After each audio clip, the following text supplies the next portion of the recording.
বা কি বলে? রাসূলুল্লাহ সাল্লাল্লাহু আলাইহি ওয়াসাল্লাম বলেছেন, বিড়াল নাপাক নয়, এটা তোমাদের আশেপাশে ঘন ঘন বিচরণকারী প্রাণী। আবু দাউদ ৭৫, তিরমিজি ৯২। আল্লাহর রাসূলের প্রিয় সাহাবী আব্দুর রহমান রাদিয়াল্লাহু তাআলা আনহু তিনি জামার ভেতরে পোষা বিড়াল নিয়ে ঘোরাফেরা করতেন। একদিন তিনি জামার আস্তিনের নিচে একটি বিড়াল ছানা নিয়ে রাসূলুল্লাহ সাল্লাল্লাহু আলাইহি ওয়াসাল্লামের দরবারে তিনি উপস্থিত হন।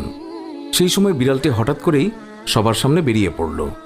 এই অবস্থা দেখে রাসূলুল্লাহ সাল্লাল্লাহু আলাইহি ওয়াসাল্লাম তাকে রসিকতা করে ইয়া আবু হুরায়রা, অর্থাৎ হে বিড়ালের পিতা, এই বলে সম্বোধন করলেন।